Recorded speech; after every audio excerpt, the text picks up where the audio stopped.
Salam alaikum wa rahmatullahi wa barakatuh. Bonjour, chers étudiants. Toujours dans la continuité du module contrôle de gestion, au niveau du chapitre qui concerne les coupes préétablies et l'analyse des écarts. Au niveau des exercices, au niveau des coupes préétablies, généralement, on suit ces étapes. Donc, premièrement, on va établir le tableau de répartition des charges indirectes standard. Sur la base de ces éléments, au niveau des charges indirectes, on va établir la fiche de coût unitaire standard. Puis, établir le tableau de répartition des charges indirectes réelles. Établir le budget flexible. Ça veut dire que le budget standard adapté à la production réelle. Et par la suite, calculer l'analyse des écarts. Au niveau des écarts, on a dit que l'écart global, donc soit elle va être sur charge directe, soit sur charge indirecte. Pour l'écart sur charge directe, vous avez la matière première et la main-d'œuvre. Pour la matière première, on le décompose en écart sur quantité, écart sur prix. La main-d'œuvre, écart sur volume horaire ou bien écart sur temps et écart sur taux. Pour les charges indirectes, donc, on prend les centres et pour chaque centre, on aura un écart qui est global. On va le diviser, on va le décomposer en sous-écarts, écart sur budget ou bien écart sur charge variable, écart sur activité ou écart sur charge fixe et écart sur rondeur. Donc, exercice où je vais regrouper donc tous ces éléments concernant la matière première et la main-d'œuvre ainsi que les charges indirectes d'un atelier. Vous avez une entreprise fabrique un produit P en utilisant une matière première C. Dans un atelier de production. Les données relatives au mois de janvier sont comme suit. Donc déjà au niveau de ce mois, vous avez les données normales et les données réelles. Et les éléments des charges, vous avez juste la matière première, la main-d'œuvre et les charges indirectes concernant l'atelier. Les données normales, la quantité consommée pour la matière première c'est 1200, elle est achetée par 6 dirhams, ça donne un montant total de 7200. Concernant la main-d'œuvre directe, donc, on a utilisé 200 heures, fois un prix unitaire ou bien un taux horaire de 50, ça donne un montant total de 10 000. Les charges indirectes de l'atelier, c'est 200 heures. Donc, déjà, vous avez ici que l'unité d'œuvre pour les charges indirectes, c'est heure main-d'œuvre directe. Donc, c'est pour ça que vous avez activité normale. C'est 200 heures. Là, c'est le coût de l'unité d'œuvre. C'est par les charges indirectes au niveau de l'atelier, c'est 20. Vous avez ici dans le coût fixe unitaire, c'est 8. Ça veut dire que ça, c'est le coût unitaire standard. Ça donne 4000. Donc, le montant total, c'est 21 200 sur 100 unités. Ça désigne la production normale. Ça veut dire que, puisque vous avez les données normales au niveau du coût de revient, on a une quantité de 100 unités. Ça veut dire que l'entreprise, normalement, elle fabrique 100 unités. Le prix, ou bien le coût de revient unitaire pour ce produit, c'est 212. C'est 21 200 sur 100, ça donne 212. Maintenant, les données réelles. Les données réelles du mois de janvier, vous avez la quantité consommée au niveau de matière première, c'est 1758 kg, acheté avec un prix réel de 5, ça donne 8790. La main-d'œuvre directe, consommée au niveau de réellement du mois de janvier, c'est 220 heures. Donc, avec un taux horaire de 50, ça donne 11 000. Au niveau des charges indirectes de l'atelier, c'est toujours la même unité d'œuvre, c'est heure main-d'œuvre directe. C'est pour ça qu'on a aussi 220 heures. Fois un coût unitaire réel, c'est 18, ça donne 3 960. Le total, c'est 23 750. Et on a fabriqué réellement 125 unités. Donc, avec un coût réel de 190. Avant même de commencer l'analyse des écarts, on voit que le coût unitaire normal c'est 212, alors que le coût réel c'est 190. C'est pour ça que on aura généralement un écart qui est favorable, puisque le coût unitaire de chaque produit il a diminué. Donc, le travail à faire, établir le budget flexible, calculer l'écart global en le décomposant sous écart pour la matière première et la main-d'œuvre directe et pour le centre atelier. Bien sûr, je vais ajouter les commentaires au niveau de ces écarts. Pour établir le budget flexible, donc, qu'est-ce qu'on a? Donc, les données normales, c'est déjà au niveau, ça constitue le budget normal, puisque la production normale, c'est 100. Donc, la quantité, c'est 1200, 200 heures, 200 heures. Donc, le prix unitaire, 6, 50, 20. Donc, le montant total, c'est le même, donc, reste comme les données normales.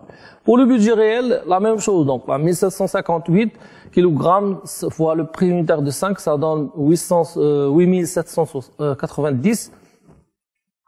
8790.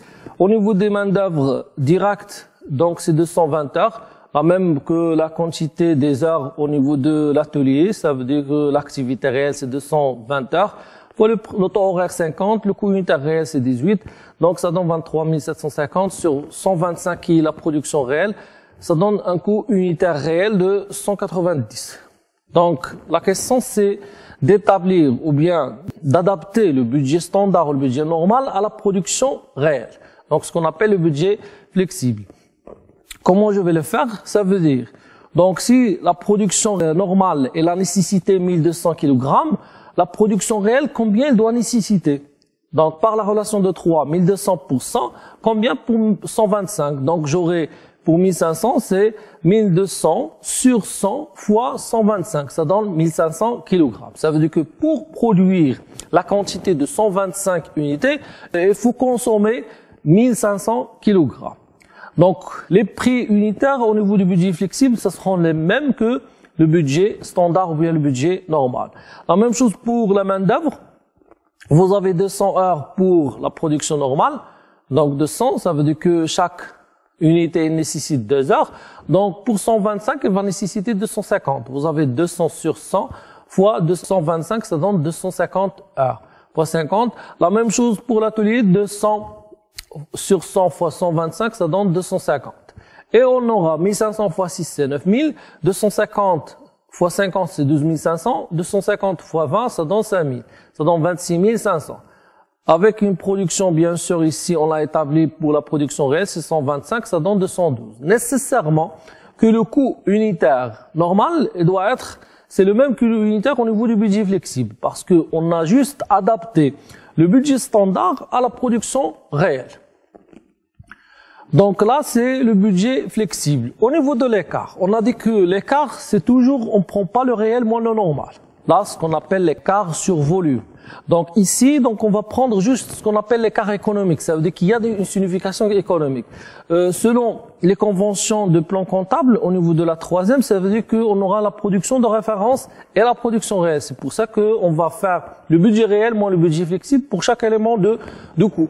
Vous avez pour la matière première, le budget réel c'est 8 790 moins 9 000, ça donne moins 210. Pour la main d'œuvre, c'est moins 1500. Pour l'atelier, au niveau des charges indirectes, c'est moins 1040. C'est toujours le budget réel moins le budget flexible. Donc, on aura au niveau de l'entreprise un écart global de moins 2750. Et bien sûr, là, il vient l'analyse en sous-écart. Ça veut dire que l'écart au niveau de l'entreprise, on va le décomposer au niveau des charges directes et des charges indirectes. Et au niveau des charges directes, au niveau de la matière première ou de la main-d'œuvre. Et pour chaque élément, on va le décomposer en sous-écart afin d'avoir une vision claire sur les décisions qui sont prises au niveau de l'entreprise. Est-ce qu'elles sont bonnes ou bien mauvaises par rapport aux résultats de l'entreprise? Au niveau de l'analyse des écarts. Donc, je vais prendre l'écart sur matière première. Vous avez l'écart global, ça donne soit du tableau, c'est moins 210, c'est un écart qui est favorable puisqu'il est négatif, ou bien vous prenez le coût réel, moins le coût préétabli, ou bien au niveau du budget flexible. Donc, moins 8 790, moins 9 000, ça donne moins 210. Au niveau des sous-écarts, on a dit que pour les matières premières, les sous-écarts, c'est la quantité et les prix. L'écart sur quantité, c'est la quantité réelle moins la quantité préétablie fois le prix standard. C'est 1758 moins 1500 fois 6. Donc les quantités, on les obtient du budget ou bien des tableaux de budget. Voilà la quantité réelle de la matière première et là la quantité préétablie. Donc la quantité standard adaptée à la production réel, 1758 kg moins 1500 fois le coût ou bien le prix unitaire standard fois 6. Donc j'aurai un écart qui est défavorable, plus 1548. L'écart sur prix, donc le prix réel moins le prix standard fois la quantité réelle. Donc 5 moins 6 fois 1758, ça donne moins 1758. Bien sûr, c'est un écart qui est favorable, puisqu'il est négatif. Au niveau des commentaires, donc qu'est-ce qu'on peut dire ici au niveau de ces écarts? Donc l'écart sur quantité, il est défavorable. Pourquoi? Parce que la quantité consommée au niveau de la matière première, elle est supérieure à ce qu'il doit consommer. Donc normalement, pour une production réelle de 125 unités, il doit consommer 1500 kg. Alors réellement, il a consommé 1758. Ça veut dire qu'il y en a une consommation de plus de 258 kg. Bien sûr, il est évalué avec un prix standard de 6 dirhams. Donc, ça donne 1548 de coût de plus. C'est pour ça qu'elle est défavorable. L'écart sur quantité, elle est défavorable de 1548 car l'atelier a consommé 1758 alors qu'il doit consommer juste 1500 kg pour une production de 125 unités. Donc, c'est la même production de référence. Bien sûr, cet écart peut être dû soit à une mauvaise qualité de la matière première, parce qu'on a dit déjà la mauvaise qualité de la matière première, elle peut augmenter la consommation de la matière, soit une qualification de la main-d'œuvre. Donc, s'il est mal qualifié au niveau du personnel, donc il va consommer de plus au niveau de la matière première, ou encore la fiabilité des machines. Donc, on a dit que si les machines ne sont pas performantes, donc elles vont avoir des déchets et des rebuts de plus. Donc, ils auront une consommation de plus au niveau de la quantité. Pour l'écart sur prix, vous avez un écart qui est favorable. Pourquoi? Parce que le prix il a diminué. Donc, l'écart sur prix il est favorable car le prix d'achat a diminué par rapport à la norme. Donc, on a prévu d'acheter chaque kilogramme avec 6 dirhams, mais réellement, on l'a acheté avec 5 dirhams. Donc, 5 dirhams kilogramme au lieu de 6 dirhams. Les causes de cet écart doivent être recherchées dans les conditions d'approvisionnement ou encore sur la qualité de la matière première, parce que on a dit qu'au niveau de la qualité de la matière première, donc, s'il y avait une mauvaise qualité, donc on va l'acheter avec un prix qui est moins élevé ou bien qui est inférieur. Donc ici, soit les causes sont les conditions d'approvisionnement au niveau de l'achat, par rapport aux fournisseurs, la question des remises, la question des lots, ou encore j'ai dit qu'au niveau de la mauvaise qualité de la matière première. Donc c'est pas nous qui, au niveau de l'exercice, c'est pas nous qui va décider donc quelle est la cause. C'est au niveau pratique, au niveau réel, que le contrôleur de gestion il doit rechercher ces causes. À titre d'information, donc la question que ici, pour le service d'approvisionnement, si on accepte qu'il a acheté une matière première de mauvaise qualité, mais avec un prix inférieur, est-ce que ça sera bénéfique pour l'entreprise? Donc ici, c'était bénéfique. Pourquoi? Parce que le gars, au niveau des prix, il a supporté ou bien il a absorbé la question de perte qu'on a au niveau de la quantité. Donc on aura un écart global qui est favorable, qui va déterminer donc cette décision. Bien sûr, ici, c'est juste une analyse qu'on peut le faire donc théoriquement. Au niveau de la vérification, donc on sait bien que l'écart global égale l'écart sur quantité plus l'écart sur prix. Vous avez plus 1548 moins 1758. Donc il doit être nécessairement égal à l'écart global. L'analyse qu'on fait ici, c'est que on va chercher les causes de l'écart global. Est-ce que c'est au niveau de l'écart sur quantité ou bien l'écart sur prix? Donc, malgré que l'écart est défavorable sur quantité de 1548, donc l'écart favorable sur prix de 1758 a provoqué l'écart favorable sur la matière première de 210. Ça veut dire que le cause de l'écart global favorable, c'est l'écart sur prix et non pas l'écart sur quantité. Parce que l'écart sur prix ici, il a pu absorber l'écart défavorable sur quantité pour avoir un écart global qui est favorable. Pour la main-d'œuvre directe, donc l'écart global, toujours, donc c'est la même relation, le coût réel moins le coût préétabli, soit on aura du tableau c'est moins 1500, c'est un écart qui est favorable, soit on le calcule, c'est le budget réel de la main-d'œuvre, c'est 11 000, moins le budget flexible ou bien le budget préétabli, c'est 12 500. Donc ça donne moins 1500, c'est un écart qui est favorable. Les sous-écarts, vous avez l'écart sur temps, ou bien l'écart sur volume horaire.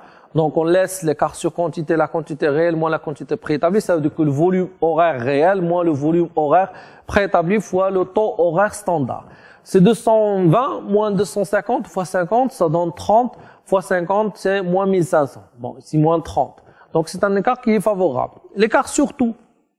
Donc, le taux horaire réel moins le taux horaire standard fois le volume horaire réel, c'est 50 moins 50 fois 220, c'est 0.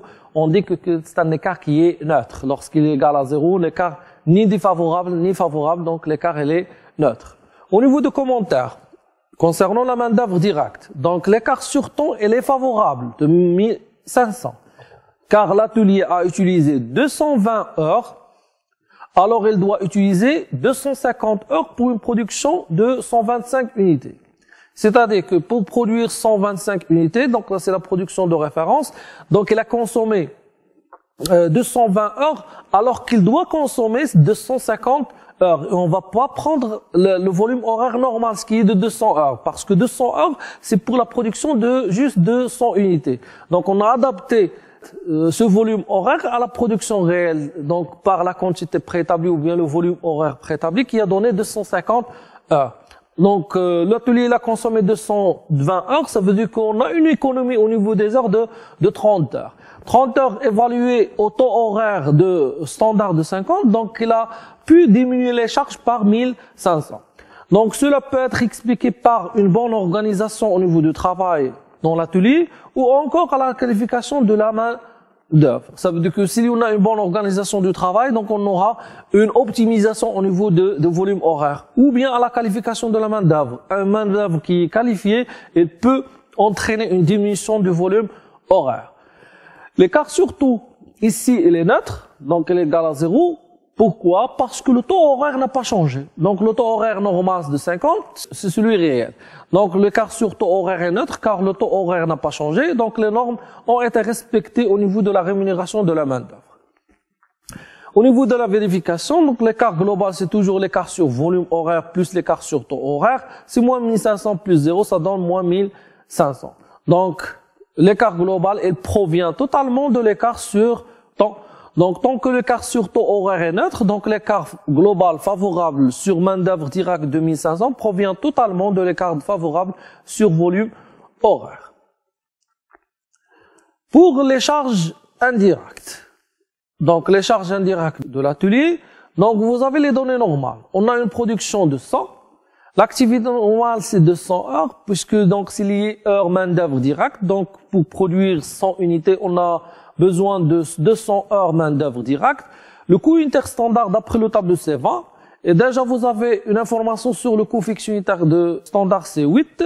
Donc, ça sera le coût variable unitaire standard, c'est 12. 20 moins 8, ça donne 12. Le rendement standard, c'est l'activité normale sur la production normale. C'est 200 sur 100, c'est 2 heures par unité. Pour les données réelles du centre, production réelle c'est 125, l'activité réelle de 120 heures, le coût unitaire réel c'est 18, les frais fixes, on a besoin pour le coût fixe unitaire réel, on a besoin des frais fixes. Et les frais fixes, on obtient de coût fixe unitaire standard avec l'activité normale. On sait bien que le coût fixe unitaire standard c'est les frais fixes sur l'activité normale, donc le coût fixe unitaire réel ce sont les frais fixes sur l'activité réelle. Donc les frais fixes égale le coût fixe unitaire standard fois l'activité normale. 8 fois 200 c'est 1600. Donc le coût fixe unitaire réel c'est 1600 sur 220, ça donne 7,27, bon arrondi aux 2 décimales.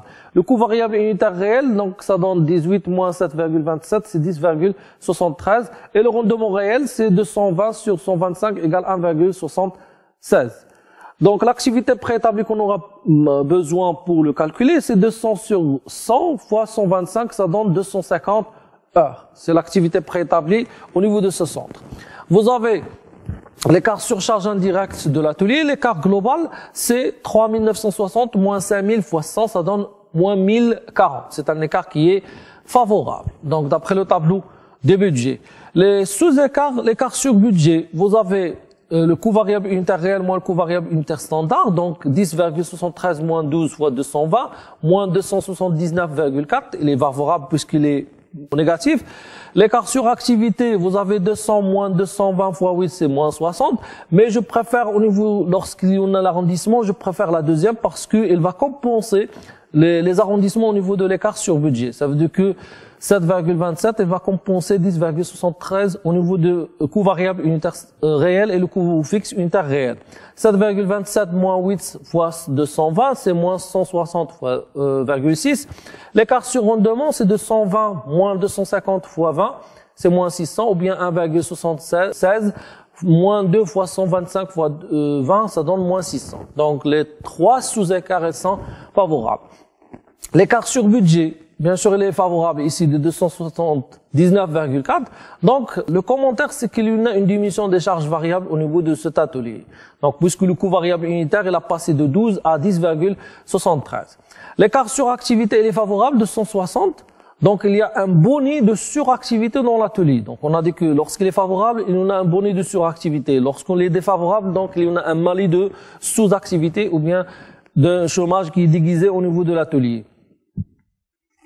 Parce qu'au niveau de l'activité, donc ici, normalement on va travailler 200 heures alors qu'on a travaillé 220 heures. Ça veut dire qu'il y en a de plus 20 heures de plus.